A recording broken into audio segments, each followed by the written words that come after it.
this topic, Indian elections, on which we carried a series during these recent Lok Sabha polls. We published a series from 1952 to 2009 on the how the elections were held in different elections.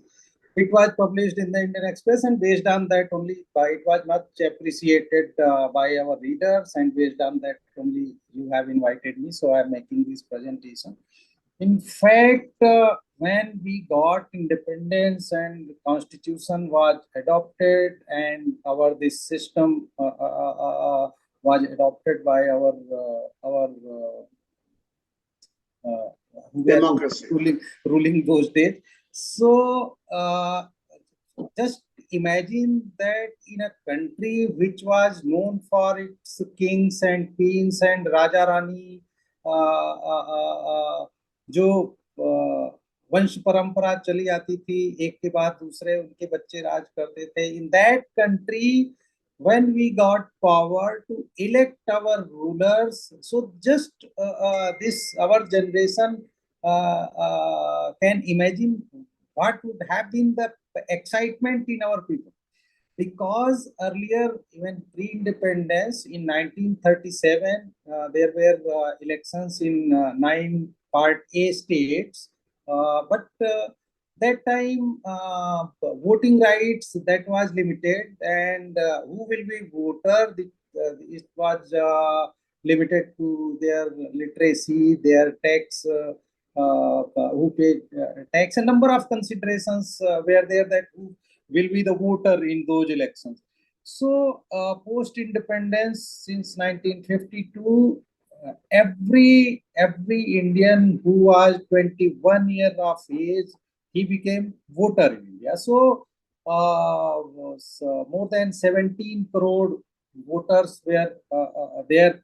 Now they are 96 crore. So you can imagine what change, demographic change has come to India from 1952 to 2024. But in first elections, there were more than 17 crore voters. So such was the excitement, and our administration had no experience of holding elections, this type of elections, where across the country, every part was going to vote, and everyone who was 21 of year age, he or she was going to vote. So and 1951 census results were not out. So you can understand the boundaries were designed very quickly and temporarily, which were again redesigned, because the state reorganization that was constituted later, and based on 1951 census reports came later. So again 57 boundaries were changed, but 52 elections were very you can say without prior experience of that, and everything was temporary. So new chief election commissioner, means election commission was office was established in January 1950 itself, and in March chief election commissioner, he was chief secretary of West Bengal those days, Mr. Sukumar Sen. He was appointed chief election commissioner, and so there were mock drills of those elections in Udaipur, how elections are going to be held. So what I must tell to our people, that this time there are 3 type parties. One is national party, other is state party, and third one is non-recognized registered parties. So same was those days, but that time there were no fixed criteria available. So temporarily, some parties were given national party status, like Indian National Congress, Janata Party, Kisan Mazdoor Praja Party, which was headed by former Congress leader Acharya J.B. Kriplani. Then there was CPI. There was Bharatiya Janasangh, newly formed in 1951. Then there was Ram Rajya Parishad. It was headed by one Sadhu Karpatri Maharaj, there was a revolutionary socialist party. So these were main parties who were contesting, but result was one-sided for Congress. We can imagine what was that time for Congress here. So state system, like what state boundaries are presented in 57, those were changed. But in 52, there were three type of states. One were part A states, where there were governors and elected assemblies. Next were part B states, which were basically princely states. One was Raj Pramukh, and he was heading the government. And third were part C states, which were like we called somehow union territories. Those that type were part C states, which were governed by those days. The post was called chief commissioners. So three type states were there, and what is more interesting, those days Lok Sabha's constituencies were nearly 400, but seats were 489, because आप में से बहुत लोगों को पता होगा कि जब पहला इलेक्शन हुआ तो एससी और एसटी के लिए रिजर्वेशन लागू किया गया कॉन्स्टिट्यूशन में, उसका प्रोविजन पहले 10 साल के लिए था, फिर बाद में बढ़ता गया, और अभी इस सरकार ने उसको 80 साल के लिए कर दिया है, तो बाद में भी अभी चलता रहेगा. सो बहुत आप उस समय की पार्लियामेंट की डिबेट देखेंगे तो बहुत डिबेट हुई है कि how it should be implemented. So one this mechanism was adopted was that on number of constituencies and means Lok Sabha constituencies and assembly segments, दो मेंबर कॉन्स्टिट्यूएंसी होती थी. एक जनरल कैटेगरी का व्यक्ति एमपी चुना जाता था और दूसरा एससी कैटेगरी का. Same was with the ST constituency, but STs चूंकि वो इनके हैबिटेशंस अलग हैं, तो एसटीज में तो कई जगह उनके लिए डेडिकेटेड रिजर्व कॉन्स्टिट्यूएंसी मिली, लेकिन एससीज की एक दो को छोड़ करके सारी कॉन्स्टिट्यूएंसी ऐसी थी जहां पर एक जनरल कैटेगरी का चुना जाता था और एक एससी कैटेगरी का चुना जाता था. Very interestingly, there was one Lok Sabha seat in West Bengal where 3 members were elected. A very lesser known fact. So there was one seat, it was North Bengal in 1952 Lok Sabha seat जहां पर 3 MP elect होते थे. One was general, second was SC and third was ST. Similarly आपका जो आप मुंबई में रहते हैं, Bombay state was those days, Maharashtra state बाद में बना, आपको पता है. बॉम्बे स्टेट में एक असेंबली कॉन्स्टिट्यूएंसी थी, it's name was Nashik Igatpuri assembly seat, जहां वो अकेली देश में असेंबली सेगमेंट था जहां पर 3 मेंबर चुने जाते थे MLAs. Means one was general, second was SC and third was ST. So this was the ये वो तरीका था जहां पर पहला इलेक्शन हुआ. 21 ईयर से ज्यादा के इंडियंस को उसमें वोटर बनाया गया. जो आपको ये बड़ी रिवोल्यूशन थी जो आगे मैं डिस्कस करूंगा. 1988 में वो एक्ट पास हुआ पार्लियामेंट में. 1989 election onwards every 18 year old Indian is now voter. तो उसके बाद बहुत चेंज आया, बट व्हेन स्टार्टेड वोटिंग का जो राइट है वो 21 ईयर वाले इंडियंस को था, उससे कम के लोगों को नहीं था. So in first elections there were, अब आप आज से उसको कंपेयर करेंगे तो बहुत छोटा था, but 1.32 lakh polling stations were there. And now in this election means 2024 elections there were 10.48 lakh polling stations. So just see the volume how it changed, but at that time it was the system. So around 19 lakh ballot boxes were used those days. अब तो ballot boxes बचे नहीं है, अब तो EVM है, but इस election में आपने देखा होगा 55 lakh EVMs were used. So this is how first election was held. और एक और चीज बहुत इंटरेस्टिंग है जो फर्स्ट इलेक्शन में जो लोगों को बहुत जानकारी नहीं है, बल्कि वो फर्स्ट और सेकंड इलेक्शन दोनों इलेक्शन में वो सिस्टम था जैसे कि ये 2 मेंबर कॉन्स्टिट्यूएंसी भी 52 एंड 57 दोनों में था। दूसरी बात ये थी कि जो अभी हम आप देखते हैं या ईवीएम जब से आया 2004 लोकसभा पोल से पूरे देश में एक साथ ईवीएम से इलेक्शन हो रहा है, उसके पहले बैलेट पेपर्स होते थे। बैलेट पेपर्स हम में से बहुत सारे लोगों ने देखा होगा। There is one piece of paper and name of candidates, their party affiliation and their whole election symbol it is mentioned there, and we have to choose one and stamp लगा करके उसको हम डिब्बे में डालते थे बैलेट बॉक्स में। and same continued in EVMs now. You can push the button of the candidates you want to vote. So but this was not the system in 52 and 57.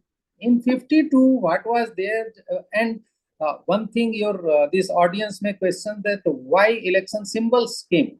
Election symbols we have had to adopt because literacy rate those days was around 18%. Just 18% of Indians were literates. You can understand.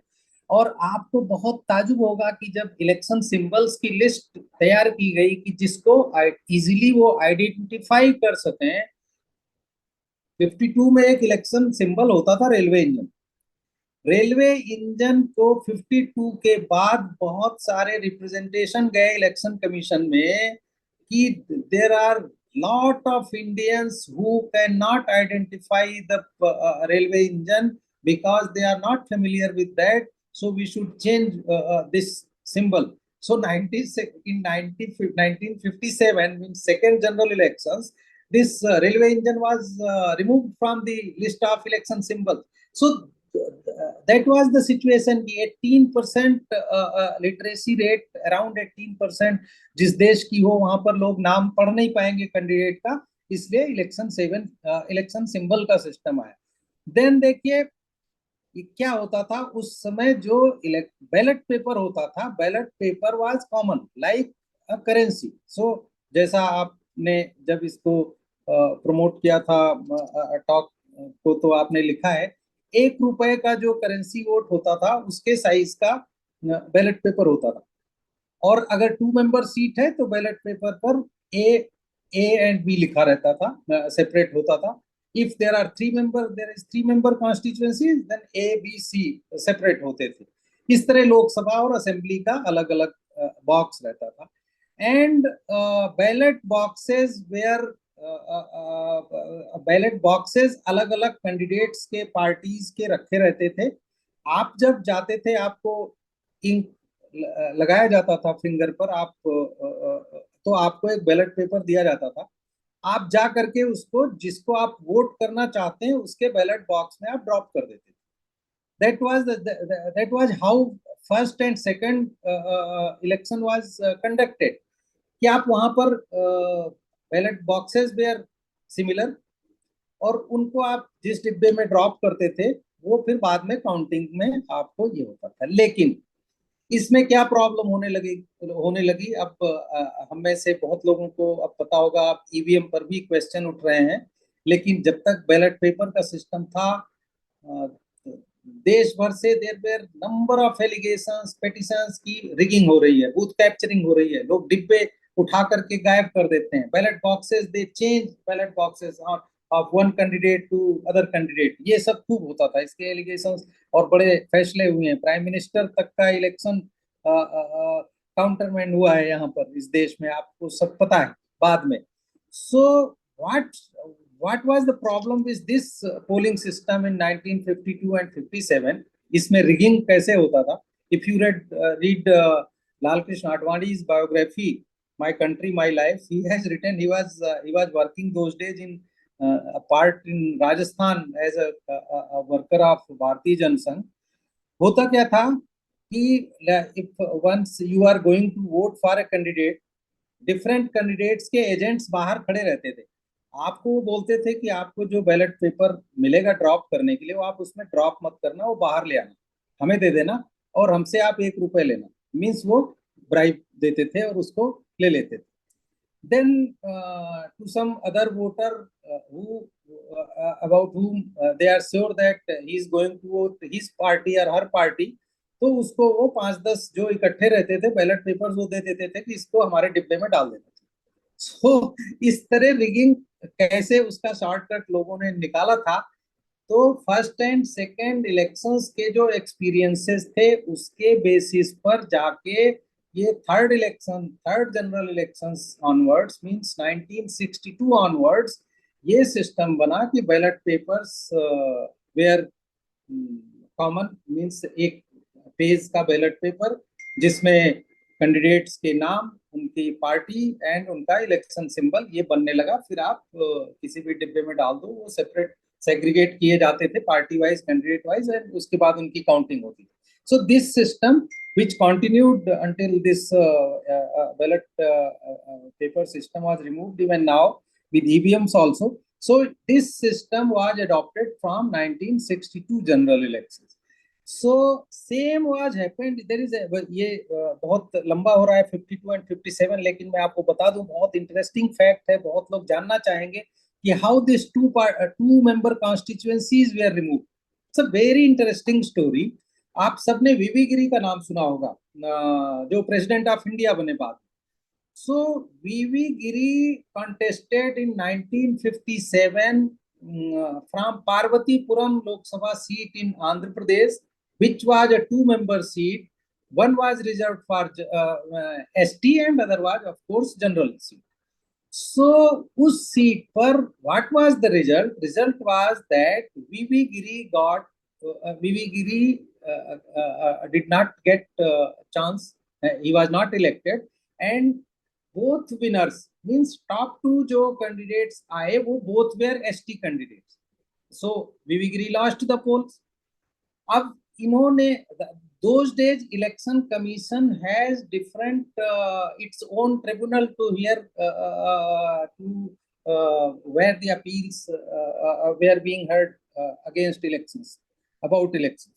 सो वहां पर वीवी गिरी ने क्या किया, result के तुरंत बाद उसको challenge किया कि in this seat one candidate should be declared as elected, should be from general category. Election commission tribunal ने इनके अगेंस्ट वर्डिक्ट दिया, बोले कि नहीं, जिन 2 लोगों को ज्यादा वोट मिले हैं they are clearly elected, you have no chance. उसके बाद उन्होंने अपील की आंध्र प्रदेश हाई कोर्ट में. हाई कोर्ट ने अपहोल्ड किया उस फैसले को. Then he went to supreme court. By the time he was appointed governor of Uttar Pradesh, लेकिन वो ये अपना केस लड़ते रहे. सुप्रीम कोर्ट में जब ये केस आया, those days constitution bench heard this case, headed by Justice P.B. Gajendra Gadkar, who later became Chief Justice of India. Even he upheld the decision of election tribunal that that was right decision to declare both ST candidates are elected. अब वहां से क्या हुआ, इसके बाद से इसको abolish करने का भी डिमांड उठने लगी on the one hand, and on the other hand जो 2 member constituencies बनने के बाद SCs और STs, particularly SCs, क्योंकि उनकी ज्यादातर constituencies वो 2 member थी, वो ये कहने लगे कि हम लोग इनके शेडो में रहते हैं, हमको इंडिपेंडेंटली अपनी कॉन्स्टिट्यूएंसीज को रिप्रेजेंट करने का मौका मिलना चाहिए. तो ये दोनों बातों को कंसीडर करते हुए there was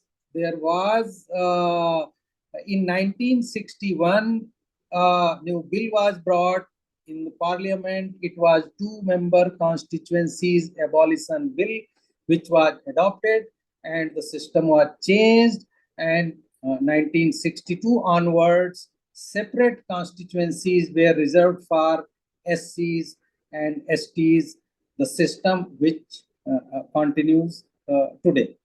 So this was the brief story about first two elections. I thought I should tell you all, because these two facts, even number of political workers are not aware of what is my understanding, because I am in touch with them as a reporter. So कैसे India का election system evolve किया है, आप इसको जब देखेंगे, 52 57 elections आपने देखा, 57 इलेक्शन के पहले बहुत बड़े चेंजेज हो गए थे।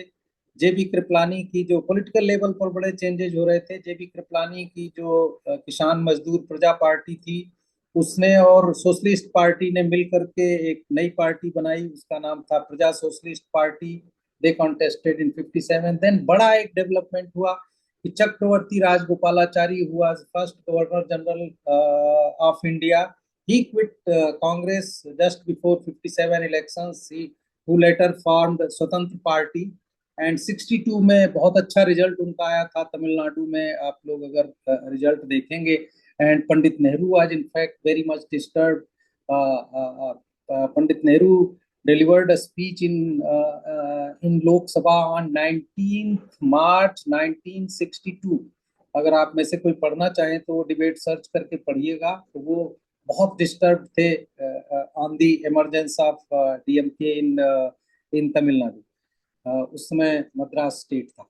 एनीवे, सो 57 के बाद 62 का जो इलेक्शन आता है, जैसे अभी मोदी जी थर्ड टाइम नरेंद्र मोदी जी बने हैं प्राइम मिनिस्टर, उनका थर्ड इलेक्शन था, वैसे ही पंडित नेहरू का लास्ट इलेक्शन 62 था, जिसमें कांग्रेस को बहुत अच्छी सीटें आई थी, मींस 371 सीट्स कांग्रेस वोन, and he took oath as prime minister for the third time in independent India।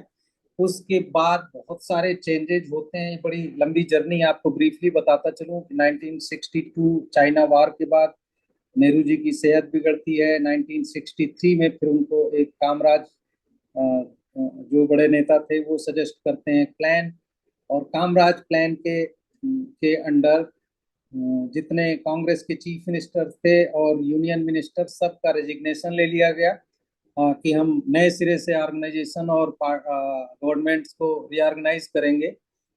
वो मेन पर्पज उसमें था कि बड़े बड़े जो स्टालवर्ड्स थे उनको हटाना था पावर से। उसमें चीफ मिनिस्टर्स ने सबने रिजाइन किया, यूनियन मिनिस्टर्स ने रिजाइन किया। ज्यादातर में उनका पुराना स्टेटस नहीं लौट पाया, कुछ लोगों का ही लौट पाया, लेकिन वो बड़ा चेंज था 1963 में। उसके बाद नेहरू जी की डेथ हो जाती है, लाल बहादुर शास्त्री जी प्राइम मिनिस्टर बनते हैं। उसके बाद पाकिस्तान से वार होता है, उनकी भी डेथ हो जाती है। Then 67 elections came were under Indira Gandhi ji. 67 में भी कांग्रेस की सरकार बनती है। 69 में कांग्रेस का फर्दर स्प्लिट होता है, जिसमें कामराज हेडेड कांग्रेस को, एंड इंदिरा गांधी जी का जो ग्रुप है वो कांग्रेस आर उसको कहा जाता है। इस बैकग्राउंड में 71 का इलेक्शन आता है। 70, लेकिन यहाँ पर एक चीज जानना जरूरी है, 67 का जो इलेक्शन होता है, जैसे आज नई सरकार आजकल कोशिश कर रही है, आप सबने देखा होगा, holding simultaneous elections of Lok Sabha and assemblies. और फॉर्मर प्रेसिडेंट रामनाथ कोविंद जी की अध्यक्षता में एक कमेटी बनाई थी जिसने को रिपोर्ट दी है, आप सबने पढ़ा होगा। But if you ask when the last simultaneous elections were held in India, so it was in 1967। 1967 में पहली बार लास्ट टाइम था जब देश में लोकसभा के और असेंबलीज के इलेक्शन एक साथ हुए। और उसके बाद आप सबको इसमें ध्यान होगा, एक चीज और बताता चलूं कि 1967 में एंटी कांग्रेस के कई बड़े बड़े लीडर्स इमर्ज कर गए थे जो एंटी कांग्रेस के की कैंपेन चला रहे थे। उनमें डॉक्टर राम मनोहर लोहिया थे नॉर्थ इंडिया में। तब तक जनसंघ बहुत पॉपुलर हो गया था, जिसके पंडित दीनदयाल उपाध्याय थे। कम्युनिस्ट पार्टियां भी थी, तो सोशलिस्ट पार्टियों के और सोशलिस्ट पार्टी के और ग्रुप थे। तो एक गैर कांग्रेस वाद का एक बड़ा मूवमेंट खड़ा हो गया था और कई सारे स्टेट्स में, उसमें पंजाब में, उसमें हरियाणा में, then Haryana was created in 66 and 67 में, वहां भी पोल हुए थे, वहां भी कांग्रेस की सरकार नहीं बन पाई। देन यूपी में हुआ, बिहार में हुआ, बंगाल में हुआ, तमिलनाडु में हुआ, जुलाई में मध्य प्रदेश में हो गया था, जुलाई 67 में। तो ऐसे नंबर ऑफ स्टेट्स में नॉन कांग्रेस गवर्नमेंट फॉर्म होती हैं और उसके बाद फिर बार बार सरकारें गिरती हैं, बनती हैं। 67 से लेकर के 74 तक बहुत उठापटक हुई है स्टेट्स में, बार बार सरकारें गिरी हैं, इलेक्शन हुए हैं, बाई मिड टर्म पोल्स हुए हैं असेंबलीज के। सो एट द सेंट्रल लेवल 1971 का जो इलेक्शन हुआ, वो उसमें वहां से फिर एक सिस्टम शुरू हो गया कि लोकसभा का अलग एंड असेंबलीज का अलग, अलग अलग असेंबलीज का अलग। तो उसके बाद से इलेक्शन पर इलेक्शन होते रहते हैं, आपने देखा होगा। एंड 69 में जब कांग्रेस स्प्लिट हुई, तो आप लोगों ने पढ़ा होगा, उस समय इंदिरा गांधी जी ने जो है नेशनलाइजेशन किया था बैंकों का। वो पार्टी कांग्रेस, उनका जो फैक्शन था वो रियल कांग्रेस है, इसकी पूरी वो कोशिश कर रही थी और वो सफल रही। बाद में वही प्रूव हुआ कि उनकी ही रियल कांग्रेस थी। तो 71 का इलेक्शंस इंदिरा गांधी जी ने गरीबी हटाओ के नाम पर लड़ा, सीपीआई से उन्होंने अलायंस किया और वो भारी बहुमत से जीत करके फिर आई। 74 में और 5 में आप सबने ये भी पढ़ा होगा कि बड़ी एक ऐसी सिचुएशन आई देश में जो नहीं आनी चाहिए थी, इमरजेंसी लगी। इमरजेंसी के पहले इंदिरा गांधी जी का इलेक्शन जो है वो इलाहाबाद हाई कोर्ट ने उनको हारा हुआ डिक्लेयर कर दिया रायबरेली से, और उनके जो जो सेकंड रहे थे राजनारायण, उनको विनर डिक्लेयर किया। सो इमरजेंसी में इलेक्शंस हुए नहीं। फिर 77 में हुए। 77 में 4 बिग पार्टीज, जिनमें देर वाज कांग्रेस को, देर वाज भारतीय लोकदल ऑफ चौधरी चरण Singh, there was Bharatiya Jana Sangh of Atal Bihari Vajpayee, and there were some other forces, small forces. इन सब ने मिल करके, of course socialist party was there. So इन सब ने मिला करके बनाई जनता पार्टी। जनता पार्टी ने 77 का इलेक्शन कॉन्टेस्ट किया भारतीय लोकदल के टिकट पर, सिंबल भारतीय लोकदल का था। So they got 298 seat. Morarji Desai प्रधानमंत्री बने, उनकी भी सरकार गिर गई बीच में, डिफेक्शन हो गया, चौधरी चरण सिंह ने तोड़ दी उनकी पार्टी, वो भी बने पीएम। 1980 में again Indira Gandhi return. Then ये बहुत ब्रीफली मैं बताता चल रहा हूँ, आप सबको पता ही होगा। फिर वो 84 में ऑपरेशन ब्लू स्टार के बाद दुर्भाग्यपूर्ण था, इंदिरा गांधी जी की हत्या हो जाती है। फिर राजीव गांधी जी प्राइम मिनिस्टर बनते हैं, वो तुरंत चुनाव करा देते हैं एट द एंड ऑफ 1984। फिर कांग्रेस लौट के आती है, लेकिन 89 के पहले फिर कांग्रेस एक बार फिर टूटती है, जिसमें वीपी सिंह अलग होते हैं, उनके साथ जनता दल बीजेपी के साथ वो 1989 में दिसंबर में वो प्राइम मिनिस्टर बनते हैं।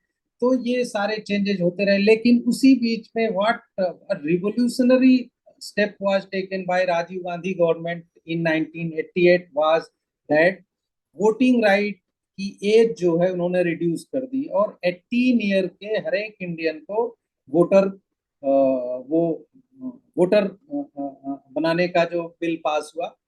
99 Lok Sabha election onwards every 18 year old जो इंडियन है वो वोटर बन गया। ये बहुत बड़ा स्टेप था, और उसके जो चेंजेस हैं सोसाइटी में हम आप सब देख रहे हैं। सो उसके बाद की बहुत सारी चीजें आपके दिमाग में अभी होंगी ही, लेकिन एक चीज को बार बार रिमेम्बर करना चाहिए, और जिसका क्रेडिट जिस व्यक्ति को मिलना चाहिए, election system was there, it evolved by the time. There were number of rules, RP act बना, रिप्रेजेंटेशन ऑफ पीपल्स एक्ट, जिसके अंदर ये इलेक्शन कंडक्ट किया जाता है। लेकिन people were not taking seriously. Booth capturing का जो अगर आप हिस्ट्री उठा के देखेंगे तो 67 से लेके 74 तक in UP, in Bihar, in Bengal, and in number of states, number of incidents where there booth capturing, murder पे murder हो रहे हैं, ट्रिपल मर्डर, एक कैंडिडेट खड़ा हो रहा है, थोड़े दिन में उसका मर्डर हो जा रहा है, फिर इलेक्शन हो रहा है, फिर उसका मर्डर हो रहा है, नंबर ऑफ सच केसेस. सो ये सब चल रहा था. 71 के बाद कैंपेन का एकदम तरीका बदल गया. सरकारी मशीनरी का मिसयूज होने के एलिगेशंस लगने लगे. जिन लोगों ने कांग्रेस छोड़ी थी 67 ऑनवर्ड्स, खास तौर से वो सब स्टेट्स में बड़े बड़े छत्र बन गए और रीजनल पार्टीज ने जन्म लिया. सो टीएन शेषन साहब आते हैं दिसंबर 1990 में चीफ इलेक्शन कमिश्नर बन के और दिसंबर 96 तक रहते हैं. अगर उनके टेन्योर को आप स्टडी करेंगे तो उन्होंने ऐसा सिस्टम मींस इलेक्शन कमीशन की अथॉरिटी को जिसने रिस्टोर किया और जिसके बाद लोगों ने इलेक्शन कमीशन और इलेक्शन रूल्स को सीरियसली लेना स्टार्ट किया. It was his regime. He otherwise जिन्होंने 96 के पहले के इलेक्शन देखे हुए हैं, आप जिधर जाते वॉल राइटिंग्स, रात को देर तक इलेक्शन मीटिंग्स, और आम आदमी को इतनी मुश्किल होती थी. बट टीएन शेषन ने हर चीज का टाइप बोला, सनसेट के बाद कोई इलेक्शन मीटिंग नहीं होगी. अगर आपने वॉल राइटिंग की है तो उसको आपके इलेक्शन एक्सपेंसेस में जोड़ दिया जाता था. सो स्ट्रिक्ट कि उसके बाद से लोगों ने इलेक्शन कमीशन को सीरियसली लेना स्टार्ट किया. So like 18-year voting age was one revolution in Indian election.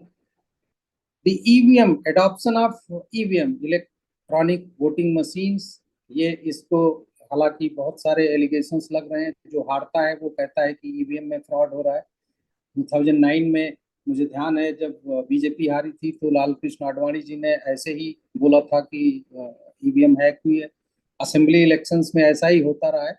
But EVMs started in India in 1982 in some assembly seats in Kerala on the trial basis. But अभी वो 2004 onwards the whole country is voting only through EVMs. There are no ballot papers. वो सब खत्म हो गया. करोड़ों page जो है मीन्स 50-60 करोड़ बैलेट पेपर्स छापने पड़ते थे देश में. तो सोचिए कि कितना वेस्टेज पेपर का होता रहा होगा. But how the election system traveled from 1952 to what it is in 2024 in recent elections. You must have watched that थोड़ा सा कम रह गया है 100 करोड़ से हमारे वोटर्स का number. we have more than 96 crore voters this time in 2024. 55 lakh EVMs were there. More than 1.5 crore is manpower in total was used. But एक चीज जो what is the matter of concern, which is the matter of concern, we can say the first elections, if you discuss, it started in December 1951 and the process ended in end of the February 1952. Means nearly 4 months it continued, and results were declared in one by one in many days. Same was in initial elections because logistical problems and number of other problems. Machinery, election machinery, man power वो conduct करने को नहीं होते थे.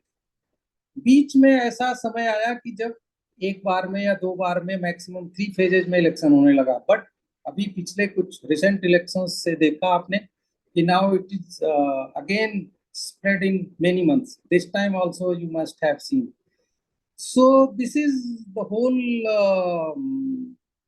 journey of our elections, and मेरी तरफ से तो ये था बताने के लिए. आप इसमें से अगर कोई सवाल होते हैं तो we can discuss more things if anyone has some Sure. particular questions. Yeah.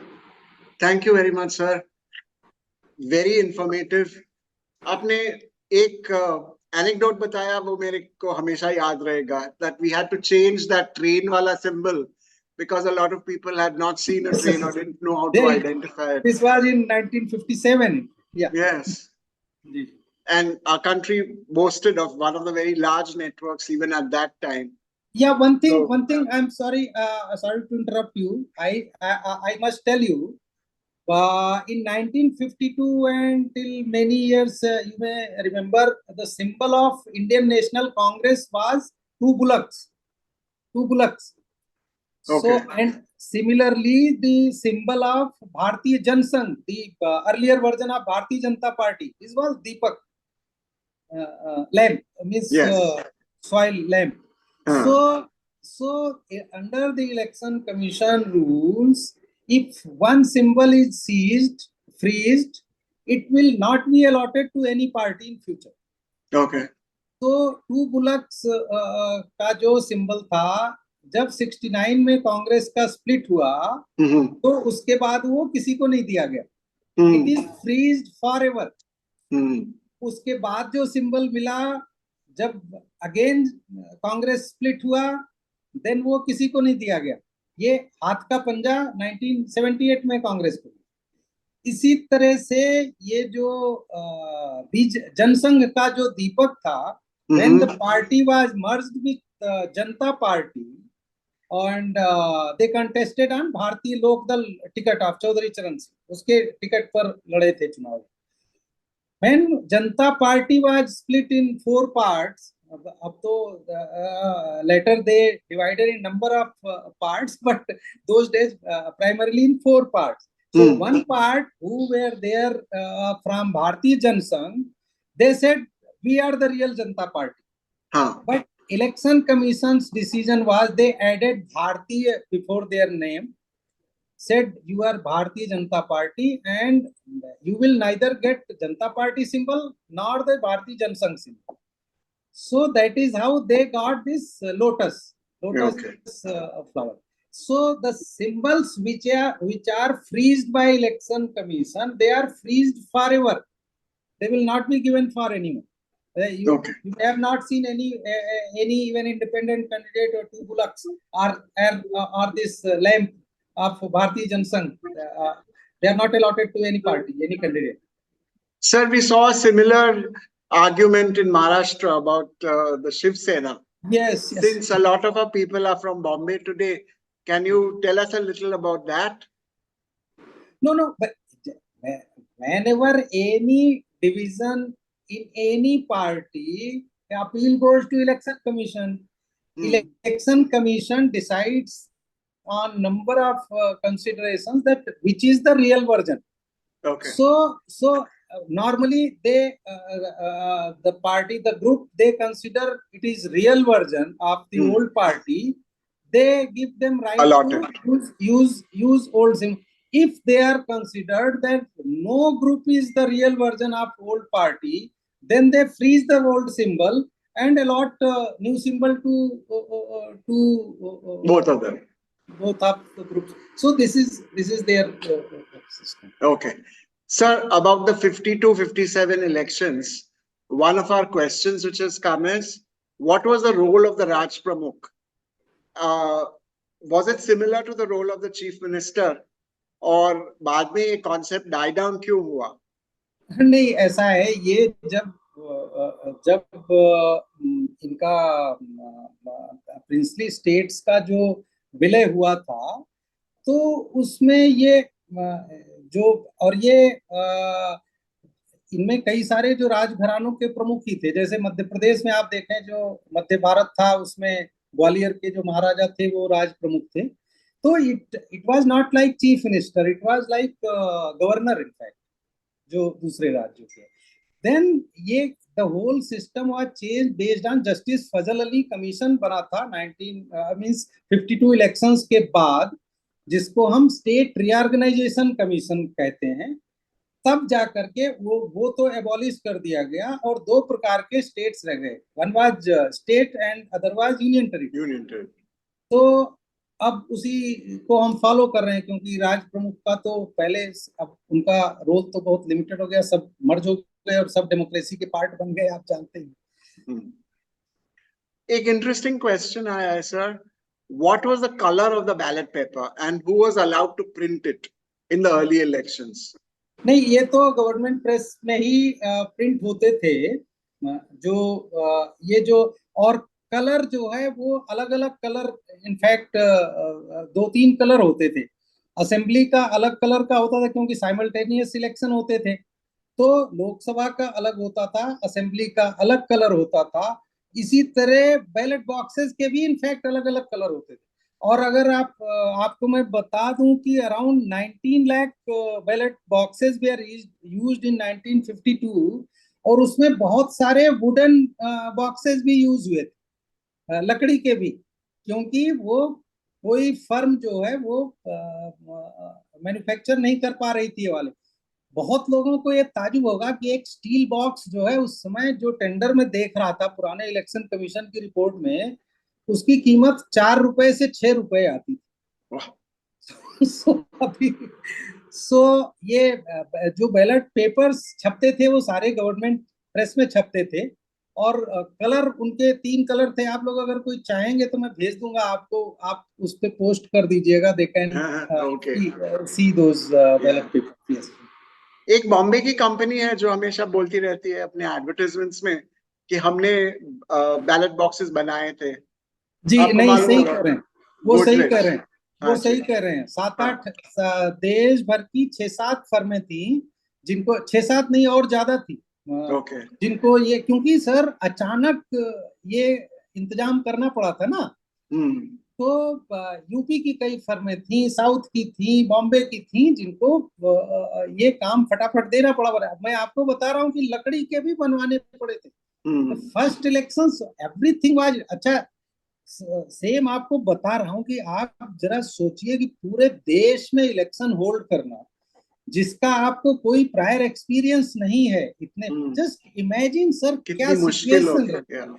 And again in the second elections, just imagine that you had state reorganization before 57, in 5 years only state reorganization commission की report आई होगी, उसके basis पर boundaries redesign हुई होंगी। Then you had 1951 census, उसका report, or you have redesigned all your boundaries of Lok Sabha seats and state assemblies, और उसके बाद there at the one level there was a discussion in the government and between election commission and the government that 57 elections should be postponed for few years, but इसके लिए आपको पता है constitution बदलना पड़ता है आपको, because in the constitution you have 5 year में आपको लोकसभा पोल कराने। So election commission took this challenge, so the same challenge like 52 again in 57 was the same challenge, but सब कुछ कर दिया लोगों ने। तो ये जो आप मुंबई की कंपनी का बता रहे हैं, यस, नंबर ऑफ कंपनियों को देश में अलग अलग जगह से काम मिला था, उन सब ने 4 से 6, I saw the tender papers, the ballot boxes price was from rupees 4 to 6.12, 6 रुपए 12 पैसे, 12 पैसे 4 रुपए से लेकर 6 रुपए 12 पैसे पर बॉक्स, ये कॉस्ट आई थी उस समय। ये सब नुस्खे और एक्चुअल बैलेट बॉक्सेस और ऑल द मेमोरेबिलिया, कोई म्यूजियम है क्या सर? सर ये तो इलेक्शन कमीशन में आप जाएं तो वहां तो कुछ इन्होंने बनाया होगा, मुझे लगता है, मैंने देखा तो नहीं, बट इलेक्शन कमीशन की लाइब्रेरी बहुत रिच है सर, वहाँ सब कुछ है, अगर जाएं वो परमिशन भी दे देते हैं, anyone can go and yes. Renu, I hope that answers your question. You can visit the election commission. And एक और question है, despite the presence of the Swatantra Party, why did the opposition parties, why were they not able to make an impact in the early Congress years? Sir देखिए 62 तक नहीं हो पाया, 67 में कई स्टेट्स में हो पाया। आपको मालूम है, देखिए कांग्रेस वाज कितनी Giant. बड़ी पार्टी थी आपको पता है। बाकी पार्टीज पर्टिकुलरली लाइक जैसे आज की रूलिंग पार्टी है Bharatiya Janata Party, they were formed as Bharatiya Jana Sangh इन 1951। 52 में इनकी मेरा ख्याल है 2 सीटें आई थी। सो हर कोई इन्फेंट जैसा लगता था कांग्रेस के सामने, कोई मतलब वन साइडेड रहता था। धीरे धीरे लोगों ने देखिए आज की सिचुएशन तो बदल गई ना, Congress is wiped out from number of states. लेकिन अब आप शुरू में कहेंगे कांग्रेस का इतना फाउंडेशन मजबूत था ना सर, और बड़ा डेमोक्रेटिक सिस्टम था वो। इंदिरा गांधी जी की कांग्रेस के बाद बहुत चेंज हुआ है। अदरवाइज नेहरू जी के टाइम में देखेंगे, हमने अभी वो यूपी की बुक पर काम करते हुए देखा कि यूपी में कई बार वो चीफ मिनिस्टर्स अपनी पसंद का नहीं बनवा पाते थे, और Congress working committee different decision ले लेती थी। स्टेट के लीडर्स की दूसरी ओपिनियन थी और उनको मानना पड़ता था, अपना फैसला बदलना पड़ता था। So those days this was the situation. लेकिन अब ग्रेजुअली लोगों ने किया। अब स्वतंत्र पार्टी क्या है आपको पता है, चक्रवर्ती राजगोपालाचारी जी की पार्टी थी, उनकी बाद में डेथ हो गई। उनकी पार्टी चौधरी चरण सिंह के लोकदल में, भारतीय लोकदल में मर्ज हुई है बाद में। तो ज्यादातर पार्टियां अब लाइक सोशलिस्ट पार्टी के इतना इतना फ्रेगमेंटेशन हुआ। जयप्रकाश नारायण जी 52 में हेड कर रहे थे जनता पार्टी। 52 में आपको ध्यान होगा, हालांकि उस समय तो वो तो कांग्रेस में ही थे, मोरारजी देसाई हार गए थे बॉम्बे से इलेक्शन, डॉक्टर अंबेडकर हार गए थे बॉम्बे से इलेक्शन 52 का। सो बाद में जो अपोजिशन के स्टालवर्ड्स हैं, धीरे धीरे जो पुराने लोग जो कांग्रेस से निकले हुए थे, वो सब उनकी एज नहीं साथ थी, आपको पता है, धीरे धीरे वो ये हो रहे थे, कमजोर हो रहे थे। तो 2 ही पार्टियां थी जिनके ऊपर ये चैलेंज था, सीपीआई एंड दिस भारतीय जनसंघ। सीपीआई का भी बाद में स्प्लिट हो गया, और शुरू के कई इलेक्शंस में उनकी अच्छी सीटें आती थी, आपने देखा होगा रिजल्ट से। बट बाद में धीरे धीरे वो भी खत्म जैसे होते जा रहे हैं।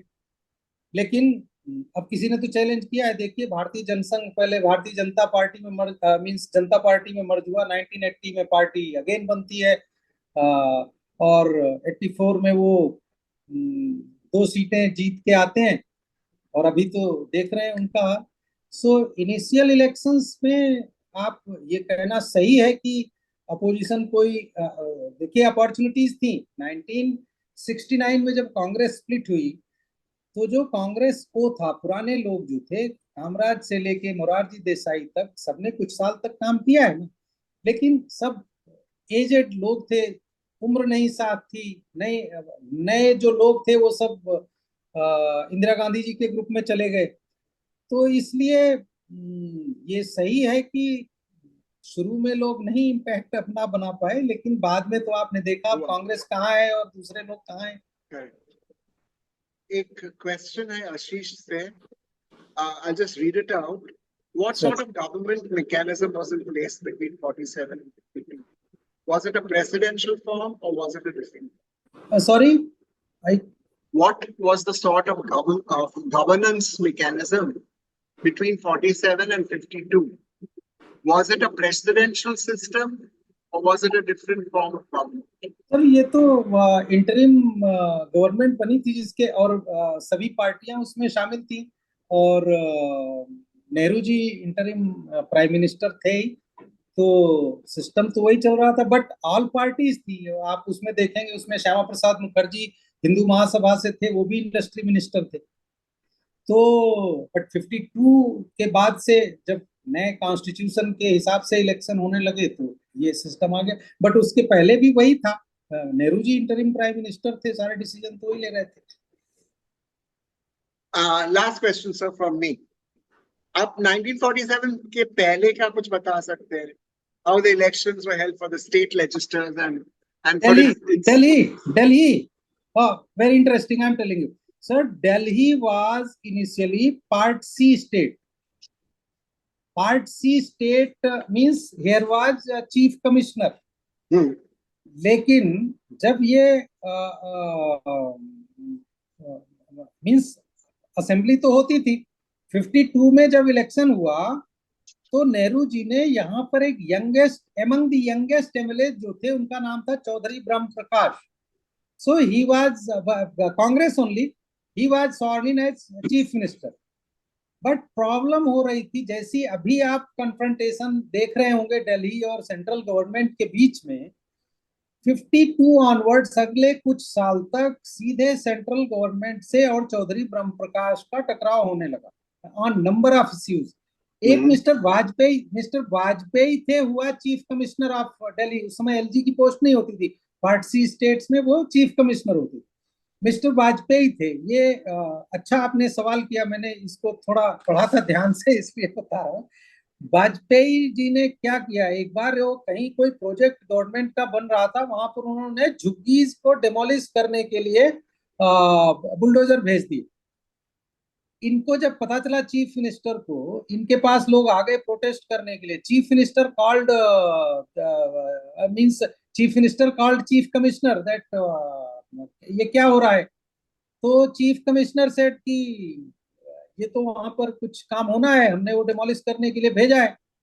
देन चीफ मिनिस्टर सेड कि ऐसा है, मैं यहाँ का चीफ मिनिस्टर हूँ and I am telling you इसको रोक दो, नहीं तो मैं जा रहा हूँ रुकवाने के लिए.